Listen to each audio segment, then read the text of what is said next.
Parte 6. Mais uma vez, a partir das lendas da arte, os filhos de Lameque inscreveram informações sobre o paradeiro dos 9 cofres do conhecimento no pilar de mármore. O pilar de mármore foi considerado, nos primeiros escritos maçônicos, alguma forma de rocha cristalina obscura. A informação descoberta no pilar de mármore, é claro, é o motivo pelo qual Hermaraines levou o povo de Ram de volta ao Egito após o incidente de Babel. De acordo com a lenda de Enoque, Salomão descobriu essas 9 abóbadas durante a escavação do primeiro templo. Salomão de fato escavou e descobriu o conhecimento antediluviano. Mas é improvável que essa descoberta fosse o conhecimento antediluviano original. Essa versão judia do conhecimento antediluviano provavelmente veio a ser armazenada em Jerusalém como uma relíquia secreta e sagrada do êxodo do Egito. É razoável esperar que o conhecimento antediluviano original tenha sido enterrado no Egito sobre as grandes pirâmides e na Suméria sob os zigurates antediluvianos ou na Grã-Bretanha. Com o hieróglifo sagrado, Enoque ensinou o misticismo original das ciências sagradas, completo com cerimônias e rituais sagrados e secretos.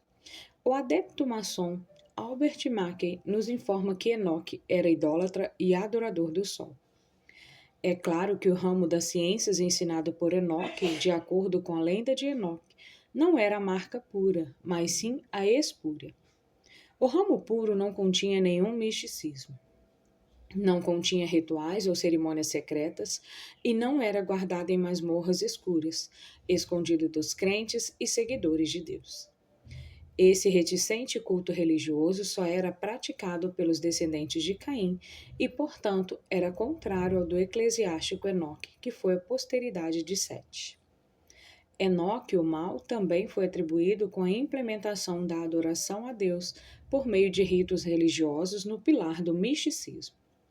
Quanto mais desvendamos os detalhes das lendas da maçonaria com relação a Enoque, maior se torna a contradição entre os registros bíblicos do justo Enoque e a lenda do minucioso Enoque reverenciado pela maçonaria. No entanto, a maçonaria considera o Enoque místico como o Enoque eclesiástico. Estranho de fato, a menos que se considere que a maçonaria realmente defende a doutrina de que o misticismo é de fato a religião pura e o ramo puro do conhecimento celestial que desceu de Adão através de Sete e Noé, juntamente com o conceito de que o cristianismo ortodoxo e o judaísmo ortodoxo são, na verdade, parceiros iguais na religião do mal. Enoque se funde com o misticismo quando consideramos a segunda definição do nome hebraico Enoque. Não só Enoque pode ser traduzido como consagrado, que se aplica perfeitamente ao Enoque bíblico, mas também pode ser traduzido como iniciado, o que se aplica perfeitamente ao Enoque da maçonaria. Veja, o misticismo vem com cerimônias secretas para iniciar a elite selecionada em sociedades secretas, preservando assim o conhecimento sagrado e as verdades com a elite, que era conhecida como os iniciados. Abel Robin, que escreveu Pesquisas sobre Iniciações Antigas e Modernas em 1780, traçou as antigas iniciações aos virtuosos intercessores junto aos deuses, que é certamente como a maçonaria encara Enoque. Certamente Mercúrio era considerado mensageiro para os deuses, que também podia ser visto como um intercessor, assim como Thor era visto como intercessor dos deuses do Egito. Além disso, Hermes foi quem transmitiu o conhecimento dos deuses sobre seus nomes secretos, fraquezas e habilidades para controlar os deuses para a humanidade, novamente sugerindo que ele era um intercessor junto aos deuses. Enoque certamente foi considerado alguém que intercedeu junto aos deuses. Finalmente, Enoque é um dos lendários fundadores da arte que deu à humanidade a arte da construção, a alvenaria.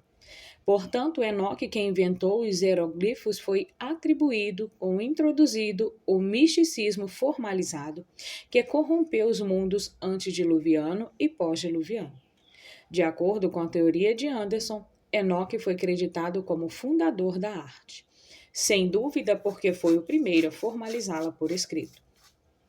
Entenda então que a maçonaria, as 7 ciências liberais, o conhecimento celestial ilícito adicional dos anjos caídos e o misticismo, no qual tudo isso foi habilmente codificado, são todos partes da mesma religião espúria de Enoque, Caim, anjos caídos e Nefilim. Não é de admirar que Enoque fosse tido em tão alta consideração pelos descendentes da religião espúria da época pós-diluviana. Enoque foi verdadeiramente o santo padroeiro espúrio, o pai fundador do misticismo e da maçonaria.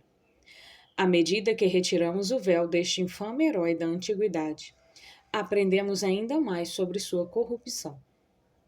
Os babilônios afirmavam que Enoque era um especialista nas estrelas, assim como a linhagem de Enoque de Sete teria sido um especialista na sabedoria peculiar das estrelas, conforme registrado por Joséfo e as lendas da arte. No entanto, os babilônios afirmavam que Enoque usou seu conhecimento das estrelas para inventar a astrologia, uma perversão óbvia da aplicação pretendida para a astronomia. Em A Lenda de Enoque, Enoque é o patriarca que descobriu o conhecimento do zodíaco, que ele embrulhou na astrologia. Ele também estabeleceu festivais e sacrifícios ao sol, durante os períodos em que o luminar começou a entrar em um novo signo zodiacal, do qual existem e existiram 12. Isso é conhecido no ocultismo como precessão zodiacal. Enoque também foi associado ao sol e ao ano solar. A mitologia dos hebreus, por Goldziher, um etnólogo alemão, identifica claramente Enoque com ambos. Enoque era um adorador do sol, como testemunhado por seus festivais e sacrifícios celebrados ao sol durante sua procissão através do zodíaco. Hermes coletou 36.525 livros, o número exato de dias em um ano solar, 365,25. Mantido secretamente nos templos, assim como Enoque escreveu seu conhecimento em 365 livros secretos armazenados em cofres subterrâneos. Enoque viveu 365 anos, um ano solar, antes de ascender ao céu, uma característica solar na lenda. A adoração do sol foi um clássico ato anti-Deus da rebelde linhagem de Caim, e não uma violação provavelmente cometida pela fiel posteridade de Sete e o eclesiástico Enoque. Não importa como alguém tente reconciliar o Enoque do Gênesis e o Enoque da maçonaria, não se pode realizá-lo. Portanto, qual caracterização de Enoque é correta? A da Bíblia ou a das lendas da arte? Talvez ambos estejam corretos. Talvez ambos estejam descrevendo diferentes indivíduos da pré-história, embora as lendas da arte não anunciem sua má orientação malévola. Poderia ter havido 2 Enoques que viveram relativamente ao mesmo tempo na pré-história? Poderia um ser da linhagem de Sete, que sustentou o ramo puro, enquanto o outro era da linhagem de Caim, que sustentou o ramo espúrio, formalizando hieroglifos e misticismo? Acredito que tenha sido esse o caso. Capítulo 8. Linhagens reais. Este é o relato escrito da linha de Adão. Quando Deus criou o homem, ele o fez à semelhança de Deus. Ele os criou, homem e mulher, e os abençoou. E quando eles foram criados, eles o chamou de homem. Quando Adão viveu 130 anos, ele teve um filho à sua semelhança, à sua imagem, e chamou-o Sete. Gênesis capítulo 5, versículo 1 a 3. Inesperadamente, Gênesis 5 sublinhou obedientemente 2 facções concorrentes e possivelmente 2 raças distintas com clareza, se for o caso de anotar isso. A passagem sugere linhagens reais concorrentes que estavam em uma batalha contínua por legitimidade. Por que em Caim nunca é referido como um ser à imagem de Adão nas Escrituras?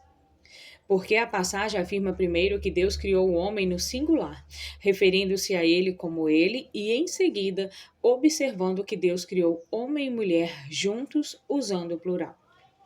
Por que a passagem se refere a homem e mulher como eles, abençoando-os assim como as pessoas do sexto dia foram abençoadas?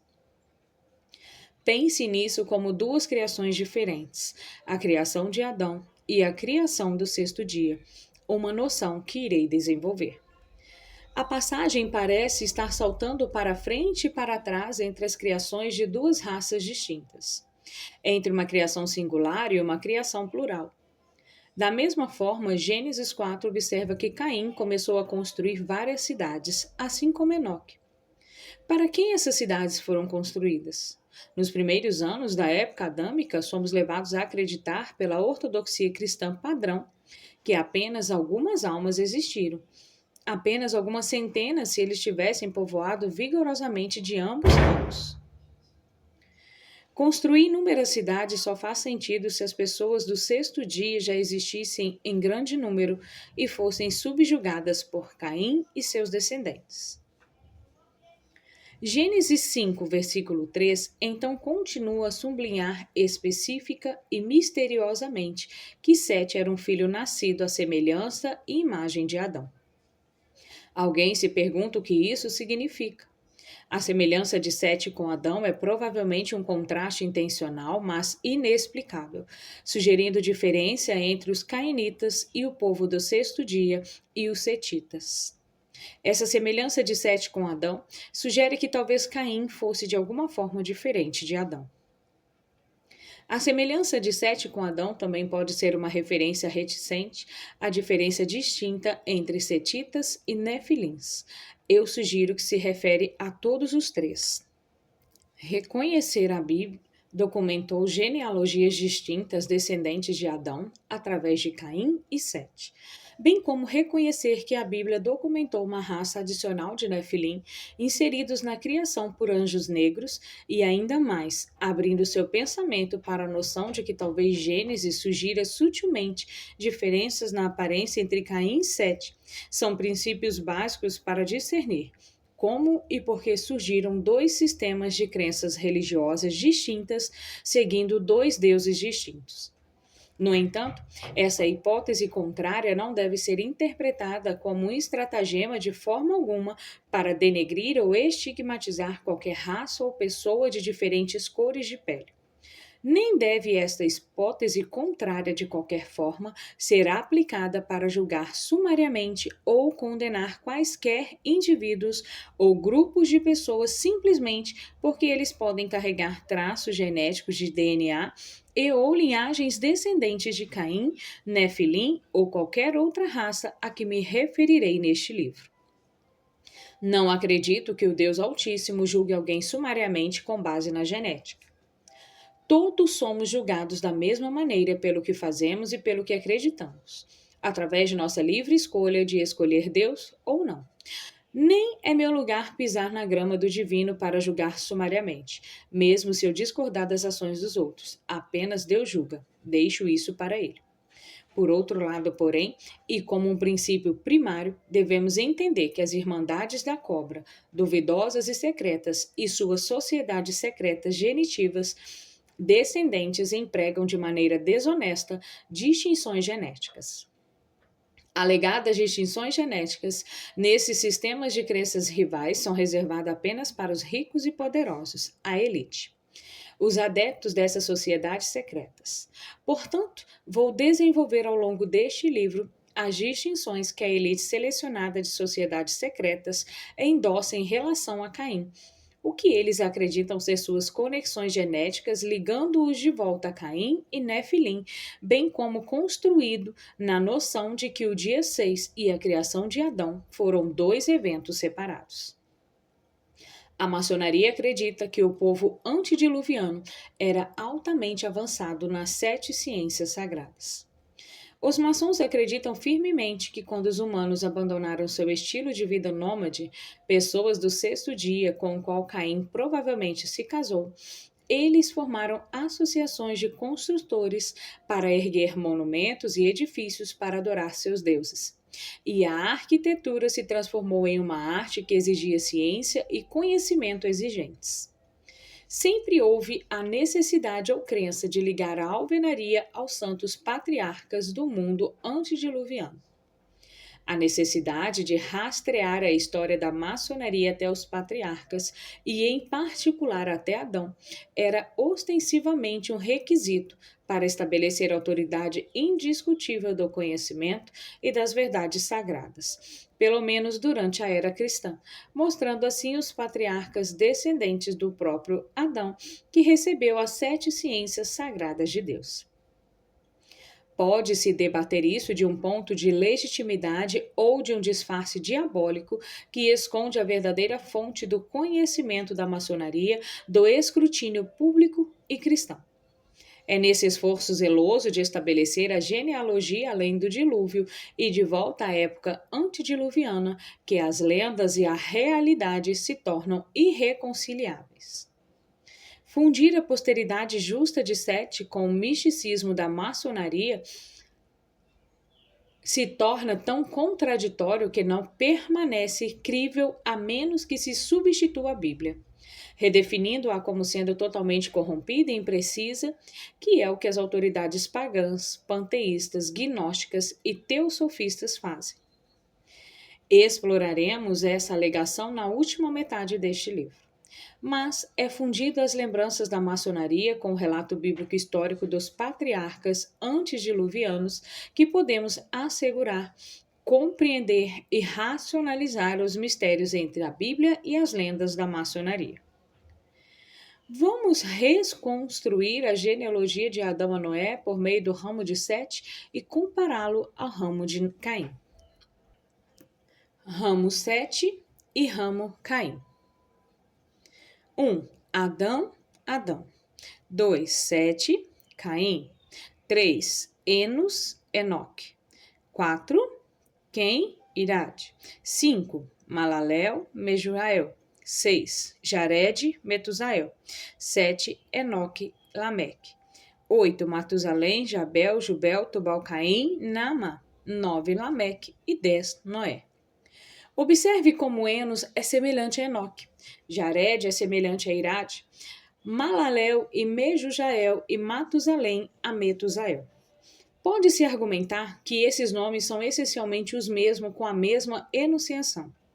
Considere também que ambas as cronologias contêm um Enoque e um Lameque, os dois personagens mais importantes na visão da maçonaria sobre a origem de sua arte. O maligno Enoque de Caim então inventou hieroglifos para garantir que o conhecimento sagrado e corrompido não fosse perdido. E ele o fez na primeira geração, após os filhos de Adão, para não perder ou corromper as novas doutrinas. As diferenças eram apenas que a linha de Caim reescreveu as ciências sagradas com idolatria, panteísmo e misticismo, e as diferenças precisavam ser escritas para garantir a continuidade do novo ramo espúrio criado por Enoque e seu pai Caim. As ciências espúrias foram então rejuvenescidas nos dias de Lameque, quando o ramo espúrio ganhou ímpeto e poder com a ascensão dos notórios nefilins na 6ª ou 7ª geração. Os filhos de Lameque então construíram 2 pilares, e registraram neles os hieroglifos todo o conhecimento importante do ramo espúrio para o mundo pós-diluviano recuperar. Não é difícil ver como a confusão tomou conta das 2 linhagens enquanto eles acusavam um ao outro de terem sido planejados. Talvez os defensores da religião corrompida, após a ascensão do cristianismo, tenham tentado colocar uma face de integridade em sua história, associando-se e disfarçando-se entre a posteridade de Sete e salvando-se das violentas inquisições da Igreja Romana. A fusão cruzada das 2 cronologias torna-se ainda mais aparente quando se olha mais de perto os detalhes das lendas da maçonaria. Por exemplo, os 4 filhos de Lameque, os descendentes de Caim, que foram dignos de nota para serem registrados no Gênesis, junto com as ciências que inventaram, foram atribuídos pelas lendas como fundadores das 7 ciências. Isto de acordo com a lenda da arte e a lenda dos filhos de Lameque. Além disso, Enoque, do misticismo, também era conhecido como o terceiro grande líder do Dadamitas, o que só seria possível se Enoque, o mau, fosse filho de Caim, filho de Adão. Já sabemos que os filhos de Lameque não inventaram 7 ciências, pois descenderam de Deus para Adão e depois para Caim e Sete. Mas aquele Lameque expandiu e desenvolveu conhecimento com a ajuda dos anjos caídos. Também sabemos que Caim e seu filho Enoque perverteram completamente as ciências sagradas, comprometendo-as com a idolatria, o panteísmo e o misticismo na forma escrita por meio de hieroglifos. Também sabemos da lenda de Oliver que os filhos de Lameque iniciaram o renascimento do ramo espúrio do conhecimento sagrado a partir do conhecimento escrito transmitido a eles por Enoque 4 gerações antes. Para este fim, entendemos ainda que a linhagem de Sete foi corrompida pela linhagem de Caim na 7ª geração, a geração dos Nefilim, provavelmente como uma vítima do renascimento espúrio iniciado por Lameque, que também estava na 7ª geração de Caim, e a intimidação da cruel tirania Nefilim com a qual eles se associaram. Essa probabilidade é muito mais concebível com base no relato de Gênesis e na lenda de Oliver. Os filhos de Lameque simplesmente expandiram as 7 ciências em parceria com os Nefilins e os anjos caídos, trazendo-os para a vida cotidiana prática, pois foram creditados com a invenção da música, artesanato de ferreiro, tecelagem e geometria. Na verdade, os filhos de Lameque, de fato, receberam um conhecimento adicional e ilícito reservado apenas para o reino celestial de anjos caídos e rebeldes, o que aprimorou ainda mais as ciências espúrias. Para a conclusão maçônica inventada, os filhos de Lameque eram considerados patriarcas do suposto ramo puro da maçonaria antediluviana.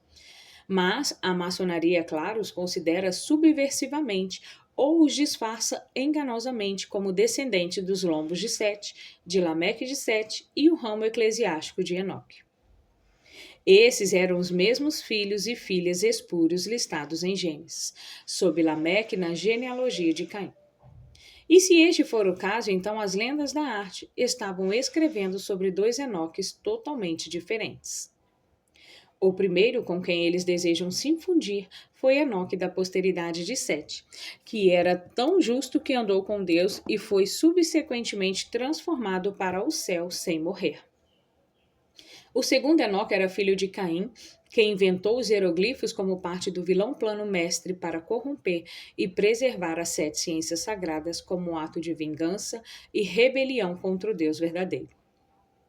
A maçonaria e suas religiões e organizações colaborativas acreditam que, na verdade, elas são os ramos verdadeiros e puros, enquanto o cristianismo e o judaísmo são as religiões espúrias, corrompidas e más deste mundo. É neste Enoque maligno que a maçonaria e as religiões místicas basearam seus sistemas de crença, e não no Enoque eclesiástico. Foi o malvado Enoque e a sua religião mística que contribuíram tanto para a causa da catástrofe do dilúvio que os autores da maçonaria, Christopher King e Robert Lomas, realmente sugerem, sem dúvida, a partir de informações privilegiadas, que a linhagem do mau Enoque foi subversivamente transferida pela maçonaria para Sete. Tudo para esconder, exceto dos adeptos, suas conexões reconhecidas com as transgressões de Caim e seus descendentes, tal como já indiquei. Dr. Robert Lomas é um mestre maçom, um escritor prolífico sobre a maçonaria e sua história e um conferencista popular sobre a história maçônica. É apenas no poema de Oliver que a maçonaria reconhece que a progênie de Caim corrompeu o conhecimento sagrado. O Dr. Oliver declarou que a maçonaria praticada pela posteridade de Caim foi um cisma da verdadeira maçonaria corrompida pela idolatria e misticismo, e que a maçonaria moderna era uma relíquia daqueles mistérios idólatras. Essa postura não era vista com bons olhos, entretanto foi fundida a alvenaria com a vil linhagem de Caim. Ao passo que a maçonaria prefere se fundir superficialmente com a retidão da posteridade de Sete por um falso véu de legitimidade e sua própria proteção. Na verdade, o Dr. Olive foi francamente atacado por essa postura. Ele foi declarado tendencioso em sua abordagem porque era um clérigo da Igreja da Inglaterra, ao qual era subserviente ao espírito dos corpos que buscava trazer todas as opiniões sobre sua visão sectária particular e inclinada. Disse que o Dr. Oliver interpretava cada alegoria como um teólogo e não como um filósofo. A maçonaria também acusou o Dr. Oliver de não basear suas conclusões em fatos históricos, mas em ficções fantasiosas de lendas e tradições. Discordo. Não vejo diferença entre o poema de Oliver e qualquer uma das outras lendas. Todos foram baseados em uma combinação de fatos históricos e lendas. A única diferença, porém, é que o Dr. Oliver não confundiu o início da maçonaria com a linha reta de Sete, na qual a maçonaria ilude todos os seus iniciados de nível inferior. É fácil fazer deduções confusas e imprecisas, assim como as lendas têm feito. É perfeitamente compreensível associar a invenção dos hieroglifos à cronologia de Enoque e de Sete. Tanto o eclesiástico Enoque quanto a cronologia Lameque de Caim estavam na 7ª geração, apenas 3 gerações do dilúvio. Colocar o eclesiástico Enoque na mesma geração da cronologia de Lameque e de Caim facilita a fusão do justo Enoque com a posteridade de Caim. Se alguém atribuir ao eclesiástico Enoque a invenção dos hieroglifos, compreenderá rapidamente como podem surgir duas lendas diferentes sobre quem construiu e escreveu sobre os pilares de latão e mármore. A lenda de Enoque atribuiu esse efeito a Enoque enquanto o poema de Oliver concedeu essa honra duvidosa aos filhos de Lameque. No entanto, a lenda de Enoque não poderia ser precisa ao atribuir ao eclesiástico Enoque a construção dos 2 pilares, porque este Enoque não fazia parte do ramo espúrio nem inventou hieroglifos. Enquanto isso, o malvado Enoque pode já ter morrido nessa época, pois ele nasceu 5 gerações antes. A teoria de Oliver carrega muito mais credibilidade, uma vez que Dr. Oliver atribui a corrupção das ciências à posteridade de Caim. Além disso, esta é a doutrina consagrada pelos adeptos maçônicos. A próxima acusação que entrelaça a história da maçonaria com a cronologia de Caim é a notória 7ª geração. Joséfo afirmou que a posteridade de Sete permaneceu pura até a 7ª geração, quando a descendência de Caim começou a corromper a posteridade de Sete. Ginsberg reconhece que na geração de Matusalém, da linhagem de Sete, os setitas foram corrompidos como os cainitas. Os setitas finalmente capitularam ao misticismo tirânico e à autoridade dos Nefilim. Esta, então, foi a geração durante e imediatamente após a ascensão do eclesiástico Enoque ao céu. Lameque e seus filhos maus começaram o renascimento com o ramo espúrio do conhecimento sagrado em uma aliança profana com os Nefilim e os anjos caídos durante esta geração infame. Os Nefilim chegaram ao estágio antediluviano na geração anterior, à 6ª geração, a geração de Jared, pai do eclesiástico Enoque.